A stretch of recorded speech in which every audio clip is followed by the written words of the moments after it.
dos tareas establecidas en formato de mandato para la Iglesia han sido asignadas desde el comienzo por nuestro Señor Jesucristo. Tarea número 1, dice Marcos 16, id por todo el mundo y predicad el Evangelio a toda criatura. Es decir, la primera tarea que tiene la Iglesia es la predicación, la proclamación del Evangelio. Y una segunda tarea, según Mateo 28, 16 en adelante, es hacer discípulos a todas las naciones, bautizándolos en el nombre del Padre, del Hijo y del Espíritu Santo, enseñándoles que guarden todas las cosas que os he mandado, y aquí yo estoy con vosotros todos los días hasta el fin del mundo. Así que la proclamación o el anuncio del Evangelio y luego el crecimiento de cada persona en el conocimiento de Jesucristo el Señor y de sus propósitos y planes para con el hombre es la tarea fundamental de la Iglesia. Nos preguntamos entonces, ¿cómo fue que la Iglesia cumplió ese programa de Dios, esa tarea que Dios asignó a la Iglesia? ¿Cómo fue aunque el mismo Jesús, al estar terminando su tiempo aquí en la tierra de encarnación, puede orar al Padre y decirle, he acabado la obra que me diste que hiciera? Y entonces también, cómo nosotros pudiéramos unirnos a esa declaración de Jesús al final de nuestros días, de nuestro paso por la tierra. Muy bien, entonces ese es el tema que vamos a estar socializando y compartiendo durante los próximos devocionales de este ciclo de 21 días del mes de noviembre.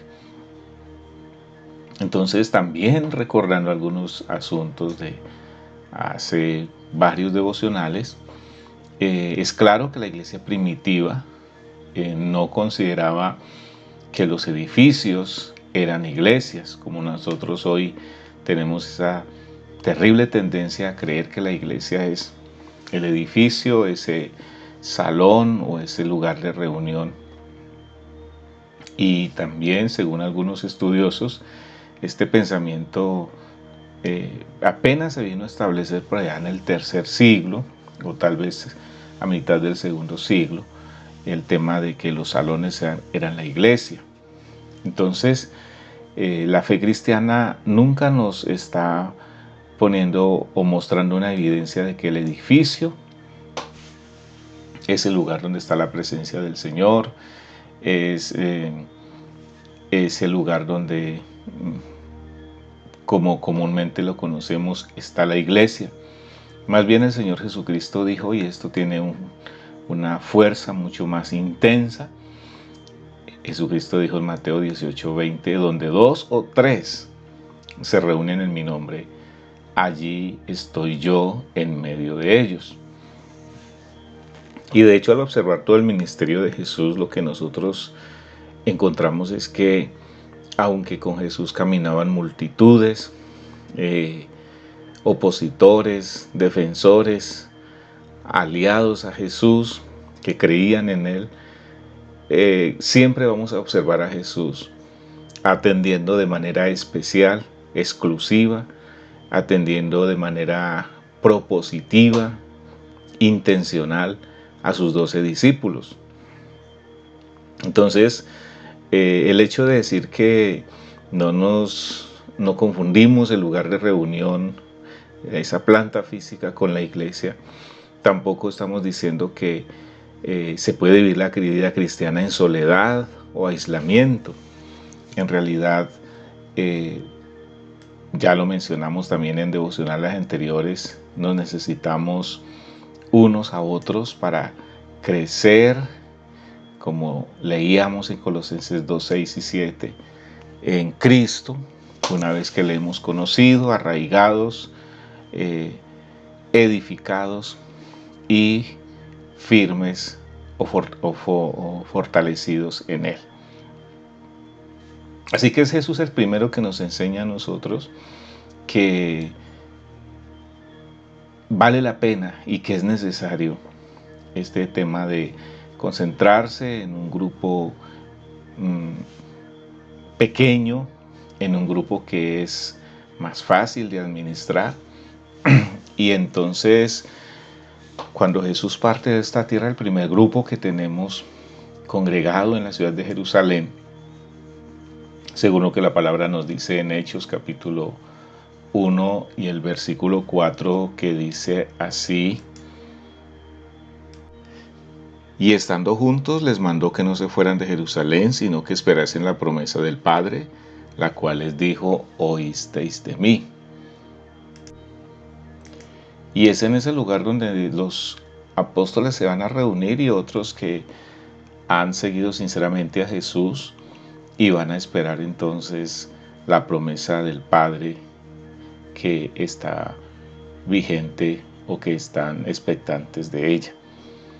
Así que en estos devocionales que siguen, el desafío que vamos a tener es el establecimiento de grupos pequeños, 2 o 3, 5 o 10, con el trabajo de nosotros comprometidos, haciendo la labor de enseñar la palabra,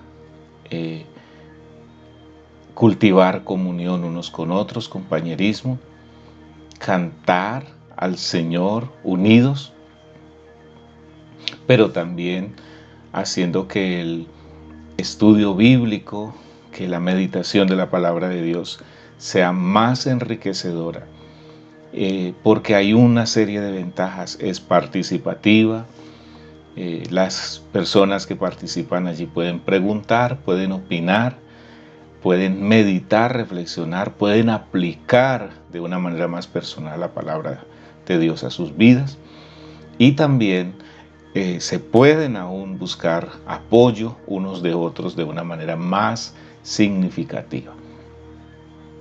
¿Qué estamos diciendo entonces? Que la tarea de proclamar el Evangelio y a la vez hacer el discipulado es posible en las células, en las casas, como tiene varios o muchos nombres: grupos familiares, grupos celulares, estudios bíblicos en las casas. Y es hacia donde orientamos entonces el trabajo para los próximos años de la iglesia. Cada líder, cada creyente, cada cristiano entra en esta dinámica y en esta experiencia.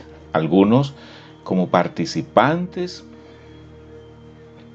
de un grupo de estos para crecer en Cristo, otros como líderes que orientan, que administran estos grupos. Sea donde usted se pueda ubicar, siempre la expectativa es que podamos crecer, y también que en algún momento de esta etapa del crecimiento cristiano usted pueda convertirse en un líder de uno de estos grupos de estudio bíblico en las casas, y que de esa manera aún los que somos líderes también aprendemos y también crecemos. Que el Señor nos ayude en estos días que siguen, para que usted que recibe estos devocionales se sienta estimulado, estimulada, se sienta desafiado, desafiada, y especialmente podamos orar y decirle: Señor, estoy dispuesta para integrarme a un grupo de estudios bíblicos de la iglesia. Permítame orar. Señor, te doy gracias en este día por las personas que participan de estas meditaciones, sea hoy, en el transcurso de la semana, o sea más adelante.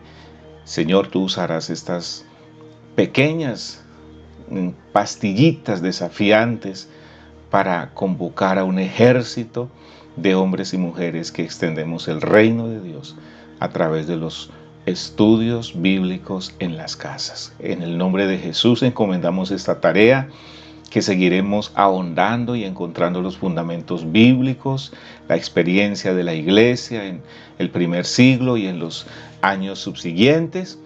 Y entonces queremos convertirnos y ponernos en tus manos para ser instrumentos de bendición. En el nombre de Jesús. Amén.